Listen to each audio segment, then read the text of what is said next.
Okay, today let me continue with the second chapter. A few left out points are there. So here, first one is criteria to be followed in Montessori.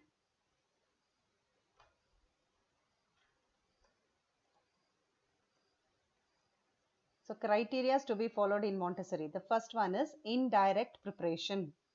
The second point that we have to study in depth is the prepared environment, and then observation, work center, teaching methodologies, class wise or class size, basic lessons, schedule and assessment, Montessori principles or human tendencies, and the last one to be discussed is multi-aged grouping.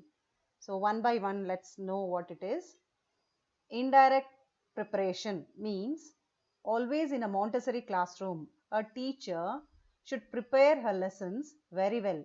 Before she enters the class, she has to write the lesson plan neatly according to the interest and needs of a child, and according to that, the environment should be clean and all the educational aids, the materials that are required to teach that particular lesson must be ready so that the learning becomes very joyful.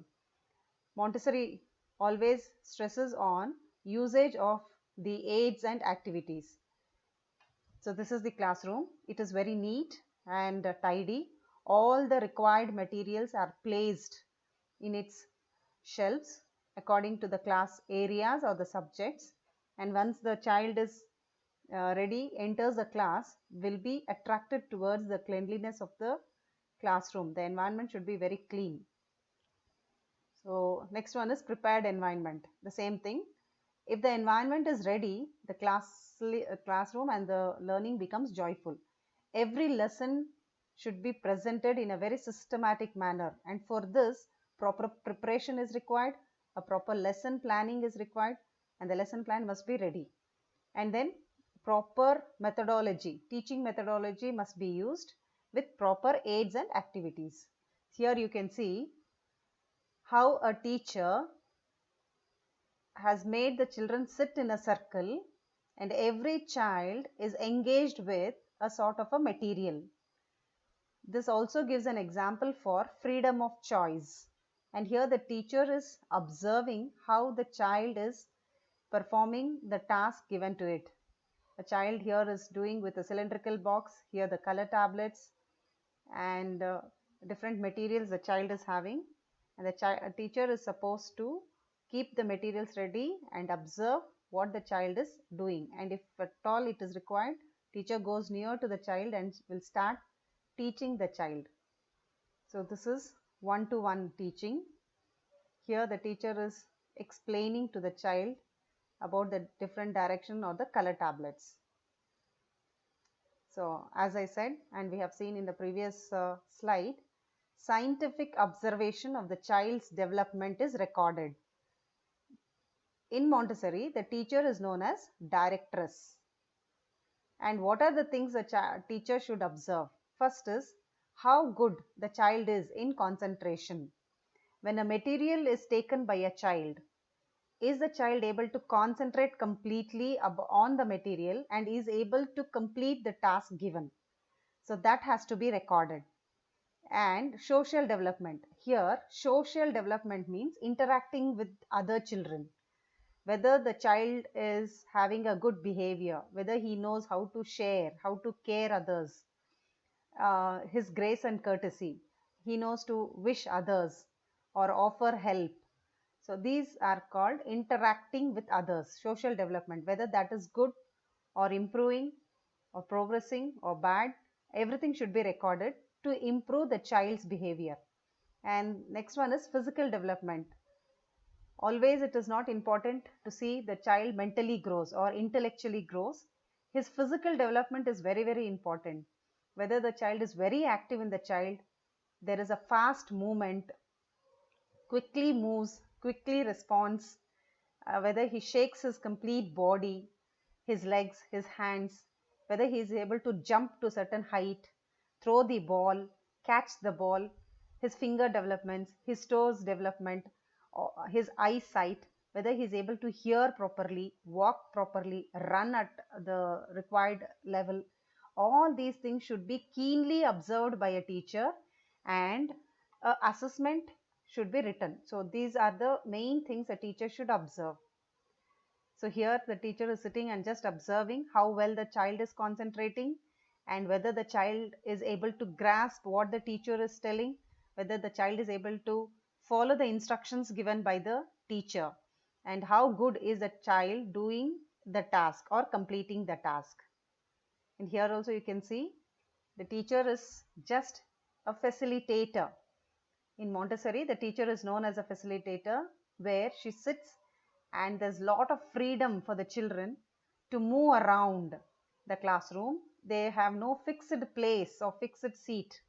The child can go around the classroom, pick up the material, whichever the child is interested, come to its place, take a working mat or a sitting mat, place the material and start working. And teacher is supposed to observe how good the children are in sharing, caring, in social development, in their physical development, as well as intellectual development. Now, work center.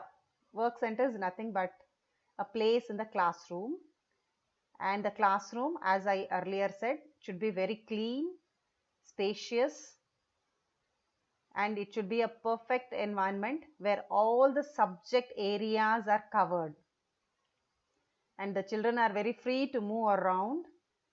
There is no any restriction for the child to sit here or there. As per the interest of the child and the mood of the child, the material is brought to its place and they start working. So children aids, that is the activity or the material of Montessori, are based on their areas of interest. As the child is interested, he brings that.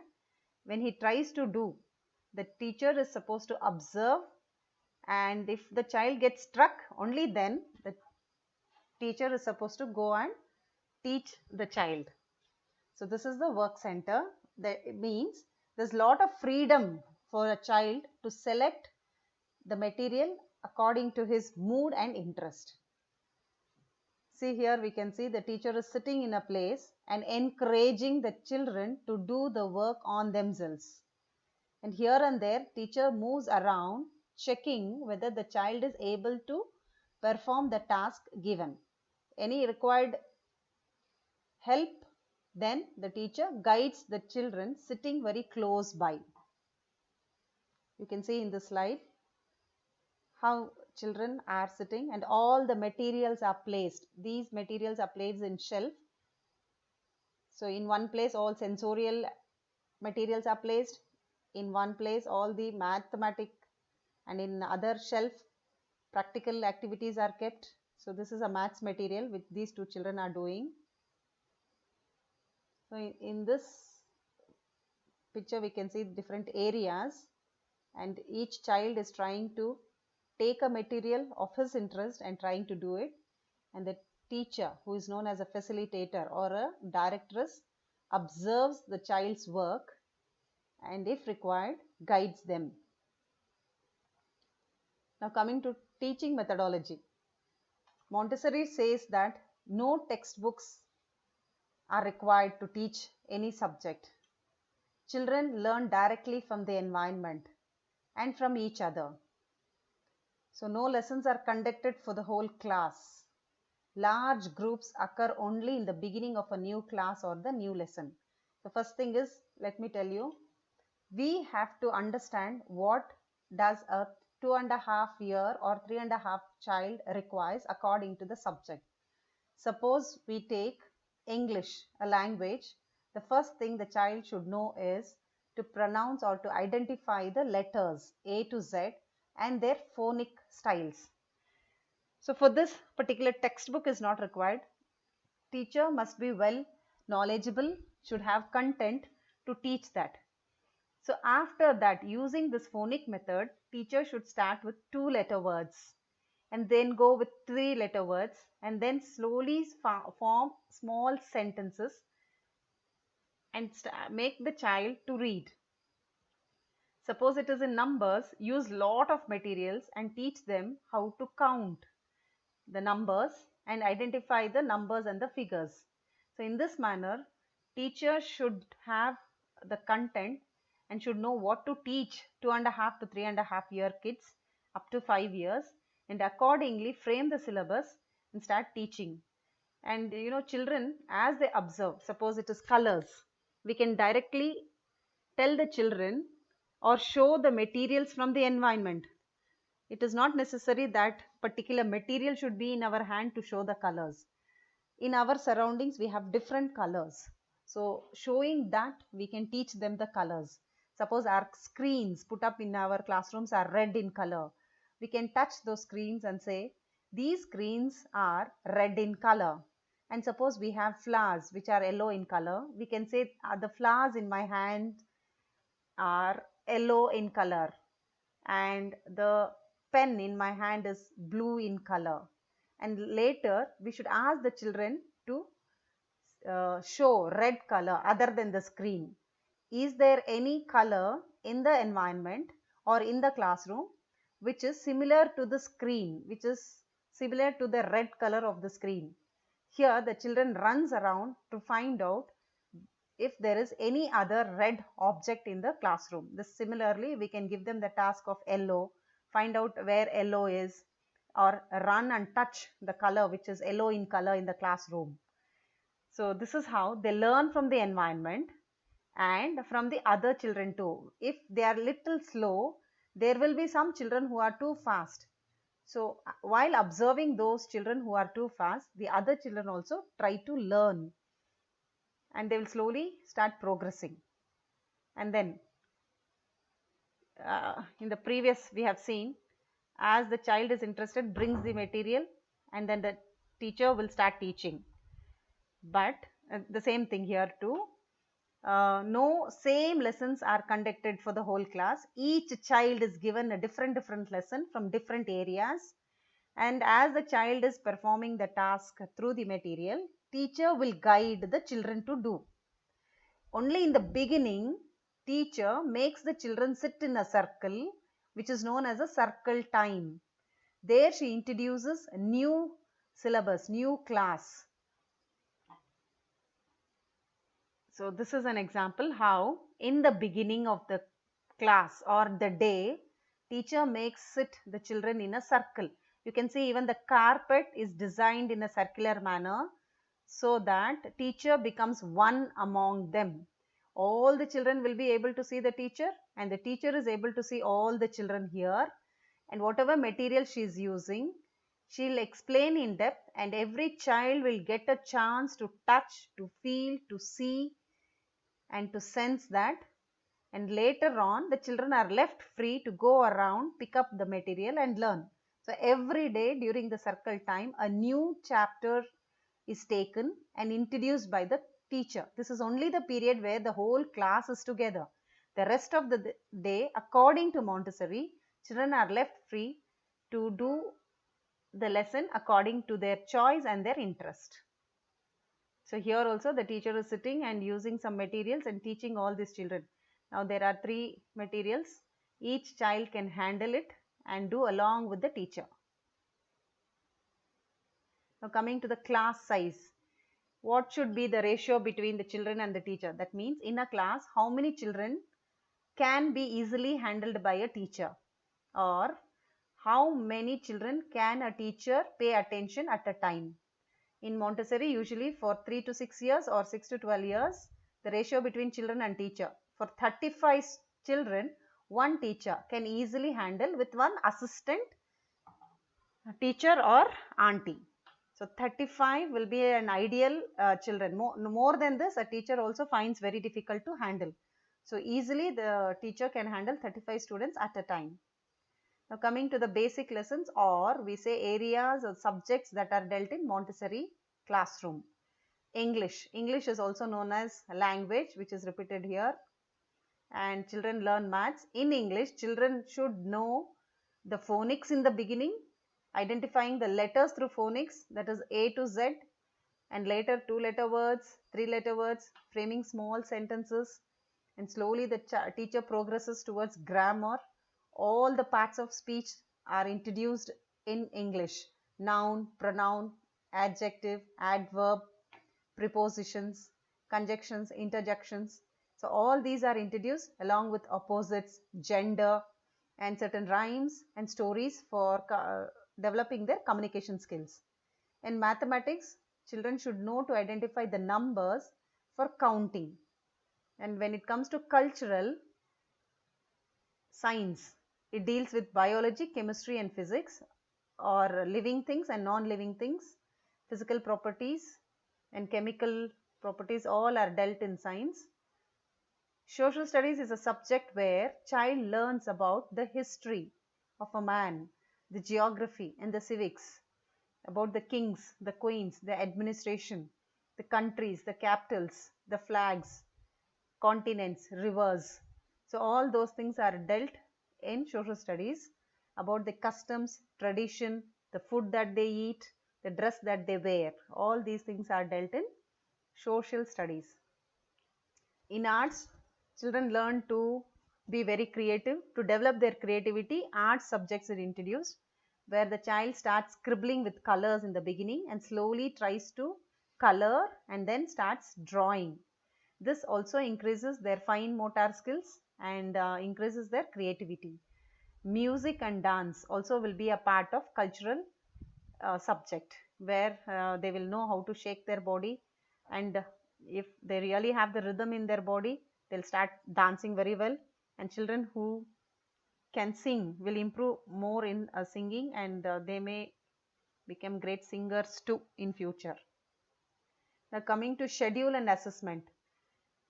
In a day, if a child is going to stay for nearly 7 or 6 hours, then there must be 3 hours of in uninterrupted learning each day. There should not be any interruption, means at least for 3 hours there must be some learning. And then whatever they learn in Montessori, there is no grading and there is no rewards or punishment. It is all a sort of training. It's all a sort of training for the children given there. So we cannot just give a grade for these small 2.5 to 3.5 children. We can just tell that they are in the training process. So once again, let me repeat. 3 hours of uninterrupted. There should not be any interruption. Learning should take place in each day. The rest of the day can be concentrated on music, arts, martial arts, or any other garden time, games, in such things. But at least 3 hours they are supposed to sit and learn. And then for that, there will be no grading. No child can be graded as A plus or B plus or C grade. It is all the process of learning. So there will be no rewards or no punishments. So this should be the attitude of a child, of a teacher in Montessori.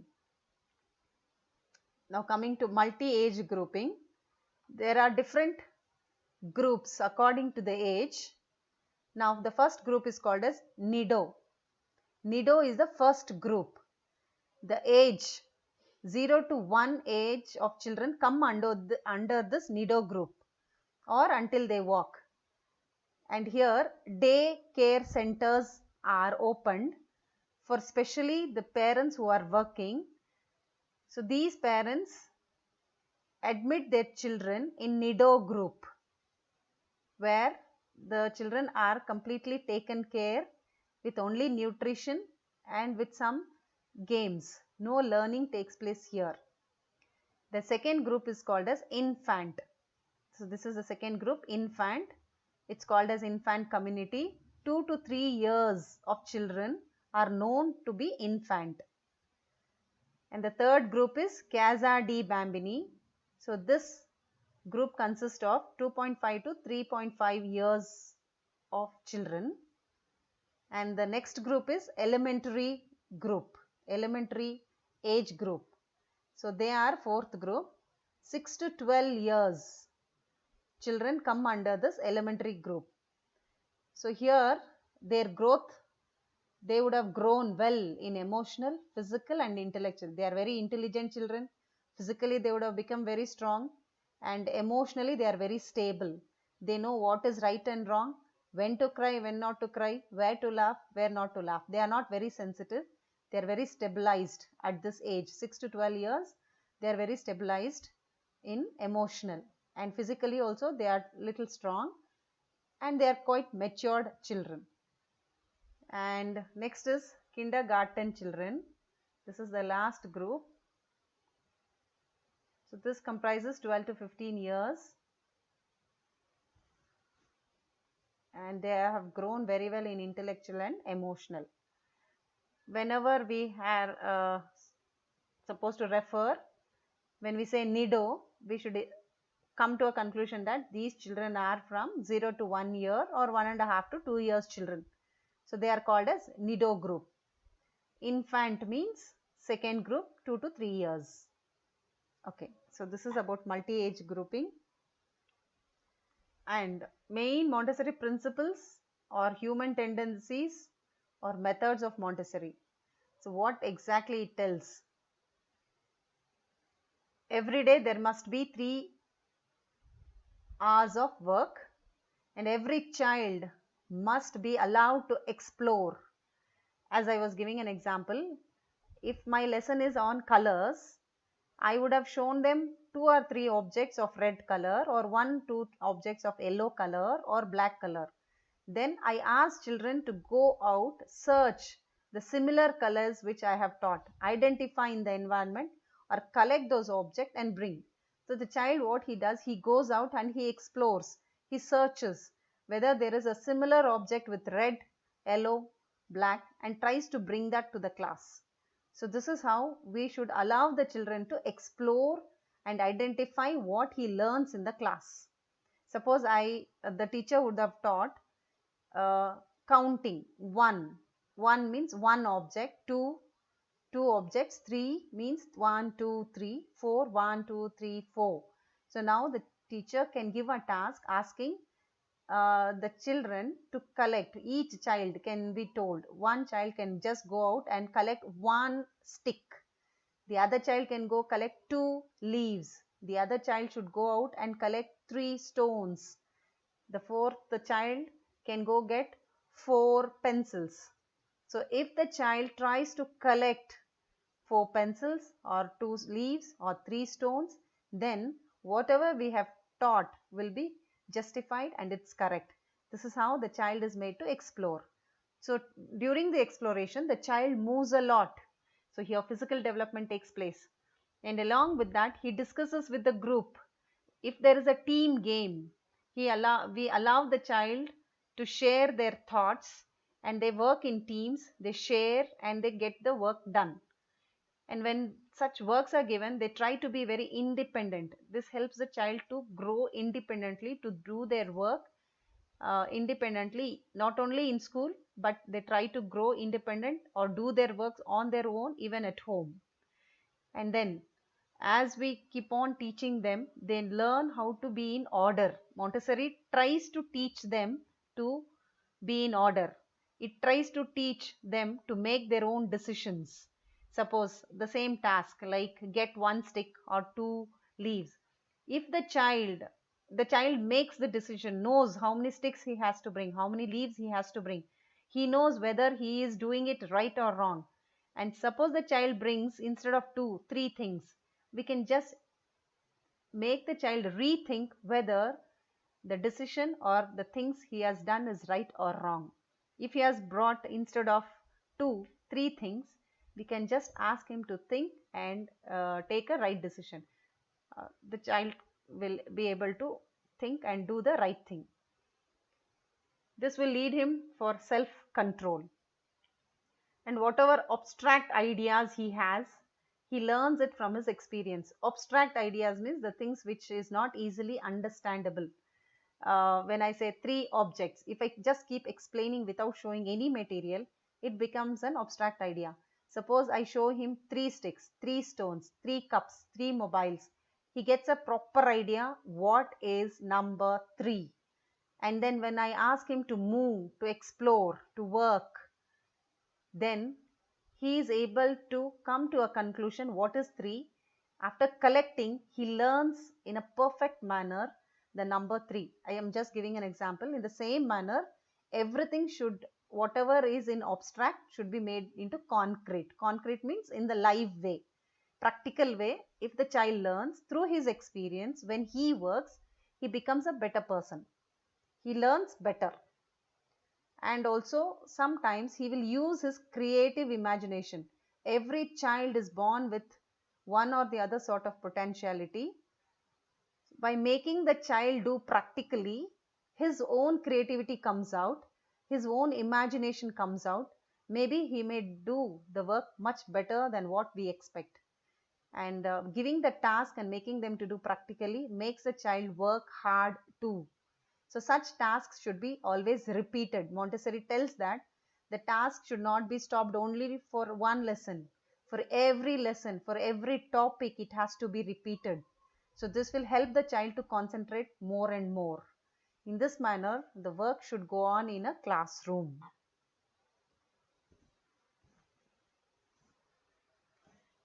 So thank you. The rest of the things will be dealt in the next slides.